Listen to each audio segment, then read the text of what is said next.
The best business model to start with in 2024 is no longer drop shipping. It's not copywriting. It's not building an agency. It is SaaS, software as a service. And there's a caveat with that. If you are just beginning your online business journey, you don't really have a lot of capital, you don't have a ton of skills, then by all means do one of the basic cookie cutter business methods.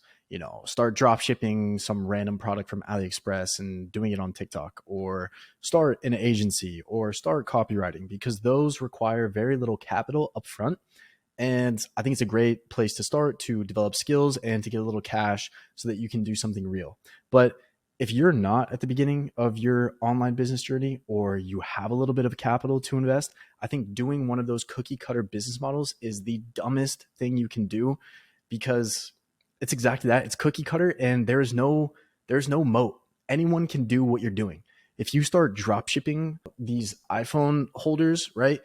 Anyone in the world can buy the same one you're purchasing off AliExpress and just compete with you in the market. It's not a sustainable business model, which is why you see all these e-com gurus and these agency people, they're all pivoting to courses, right? Because the thing that they were doing before isn't a sustainable business model, and there's so much competition in the market that it's not good long term, and they know there's no super high exit potential there, which is why I want to break down software as a service, or SaaS. Before we get into any of this, who am I? Who's the guy talking on a screen? What does he know? He doesn't know shit. I'm Steven Cravata, and I've done all of the business models that I mentioned in the past. I've done drop shipping. I've done, the agency game. I've done it all. So, I can speak from experience that these business models are great when you're just starting out. And I've developed so many valuable skills from working on those businesses.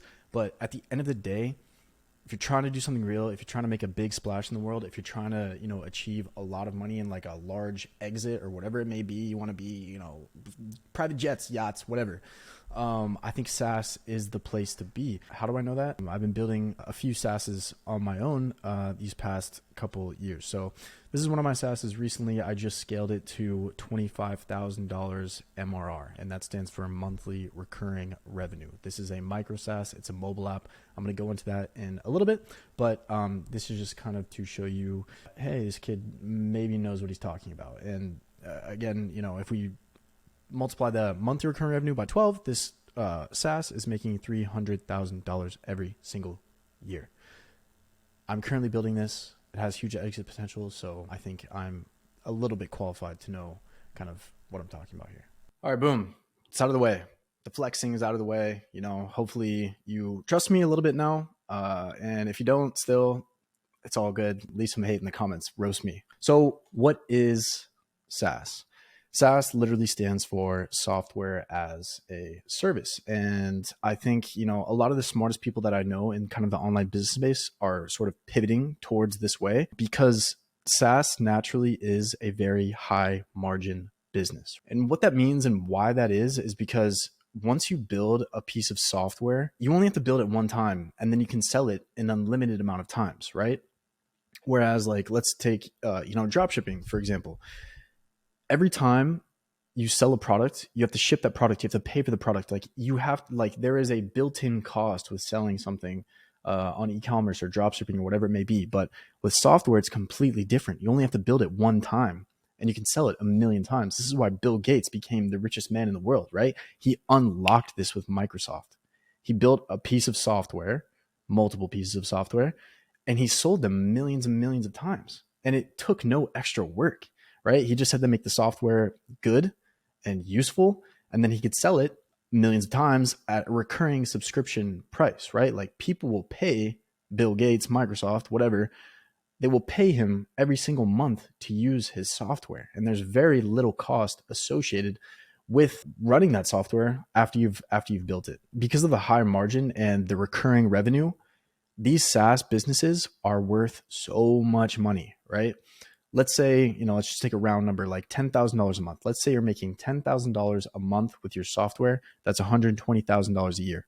To sell that business, someone would have to offer you 3 to 5x what you're doing annually. So 120,000, you could sell that business theoretically for 360,000, for like whatever it may be, right? the exit potential on SaaS businesses is huge. And on top of that, it's difficult to compete with the SaaS business once it's already built, right? Because you have that moat. Unlike dropshipping, the kind of example that we mentioned earlier, if I want to sell this from AliExpress, anyone in the world can also go on AliExpress and sell this. But if I build a custom piece of software, which is what I've done, for example, like a mobile app, right? If I build that piece of software, someone can't just come in and immediately build the same thing and sell it the next day. Like, it's not a thing, right? Like, it takes time to build software, which is why, again, this isn't a beginner business model, but I think if you're looking to take the next step up in the world of business and kind of move on from more of those cookie cutter business models, I think software is what you should be doing. All right, boom. So you're convinced that, you want to be building software. Where do you go from here? What does that even mean? What type of software should I be looking at? How do I start, right? And I think there's two ways to kind of think about software. You can have a B2C software or a B2B software. B2C is business to consumer. It's selling software to your everyday people, which is kind of the business that I'm in currently. And there's B2B software, which is selling to businesses. I think it's a little bit more complex, but I think the earning potential is a little bit higher. In B2C software, which is what I'm building, I have a mobile app that helps people quit vaping. I sell it to everyday people. I'm not selling this product to businesses, right? This is a little bit low margin because everyday people aren't really willing to spend tons and tons of money every single month, right? Like, if you think about all the B2C software businesses out there, you've got like Netflix, Amazon Prime, whatever it may be. It's what, like $7, $9, $10 a month. That's kind of like small ball game, but the marketing, in my opinion, is easier, and it's easier to build a B2C SaaS, right? Because the marketing is there. Your audience size is much larger. It's kind of easier to do marketing. It's easier to build the products. They have to be less complex. I would recommend starting there if you're just starting on your software journey.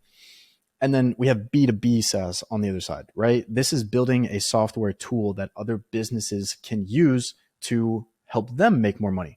So, for example, Close CRM. It's a CRM tool, customer relationship management tool. And at my agency, we paid $700, $900 a month for that. I'm willing to pay more as a business, right? Because I know that that tool is going to help me make money, right? But obviously, Close CRM is a much more complicated product than, my mobile app. So again, I think if you're just starting out, a B2C SaaS is the move for you as, an early stage founder. Those are the two kind of SaaS business models. You have B2C and B2B. And now kind of how do you go about creating one of those businesses? Let's dive into it. All right, so we're kind of on our Alex Becker shit here. This is the only way I can think to kind of explain which type of business model you should go with. But I think, largely they're pretty much the same. I think it just depends on kind of how much capital you have, right? So I think with a lower amount of capital, maybe, 5, 10 grand, like you could go the B2C route. I think this is a lot smarter because you can just build a simple mobile app, right? Like every consumer, every B2C, business to consumer, every consumer has an app, right? And this is what I did. Like, I built a mobile app that's, the $300K MRR, the $25,000 a month. I'm making that with a mobile app. My mobile app helps people quit vaping. And, I use this exact same flow to build that app. So again, if you have a small amount of money, I would go the B2C route and I would build a mobile app. There are, I know a bunch of people, some of my friends who are making absolute boatloads of money selling micro SaaS products on the App Store. They're making a boatload of money, right? It's absurd. So I think the mobile app space is a no-brainer if you're trying to look into business to consumer SaaS.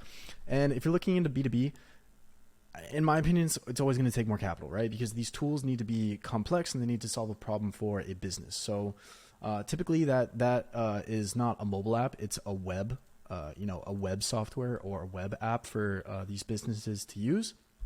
It's going to be a bit more complex, right? Because solving a problem for a consumer, solving a problem for an everyday consumer, like helping them track how much they're vaping, is a simpler problem to solve than, helping a business market better or manage their customers. It's just like there's complexities involved with the B2B. So it's going to take more money when you end up developing that business, right? These are the two ways I would be thinking about B2C and B2B SaaS, right? B2C can be a mobile app, B2B can be kind of a web software, right? But regardless of which way you choose, at the end of the day, you're solving a problem for people. You're building a piece of software that solves a problem for them, right? So when you're brainstorming kind of what should I come up with? What should my SaaS business be?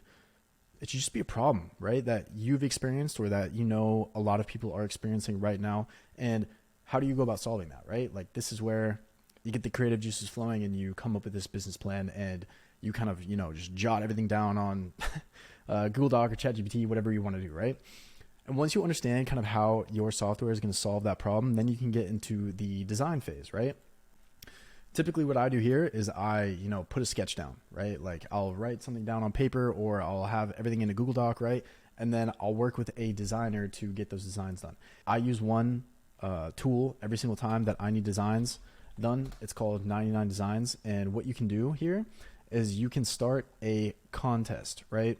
So you can start a contest and you can upload, a sketch of, a logo or an app design or whatever it may be. And you could put up like $600, and designers will all submit what they think your app should look like, and you pick the winner. So you're really only paying for the best designs. So this is 100% the way I recommend to get designs done.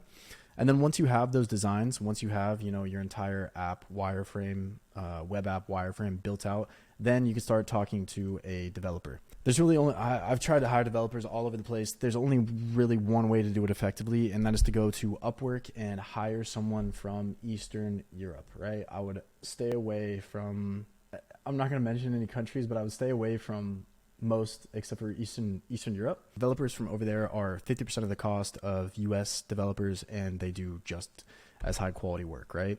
So, hiring a developer on Upwork to make this sketch come to life is how you are going to build your piece of software, right? And obviously, if you guys want me to go in a little bit more depth into any one of these phases, let me know or hit me up on Instagram. This is just an overview video of how I think you should be thinking about building a SaaS product. And then once you have your product built, it's all about marketing, because again, back to the Bill Gates kind of scenario, the reason he became the richest man in the world is because he built a piece of software. He designed a piece of software that solved the problem for a lot of people, right? He built it, and he only had to build it one time, and then all that was left was the marketing. And this man started printing, right? He's the richest man in the world because of software. Look at the most rich people in the world, the wealthiest people in the world. They're all in software. It's a no-brainer. Like, if you want to take, your online business to the next level, this is what you have to do, right? So marketing comes down to it, right? Software businesses have a CAC and LTV. So like, what is your LTV? How many months consecutively is your average customer staying subscribed to you? Let's say your product is $100 a month. If on average your customer is subscribed for 5 months, your LTV is $500. Once you know your LTV, as long as you can acquire a customer for less than $500, you are literally printing money. It's a money printing machine, right? Because there's no other cost associated, right?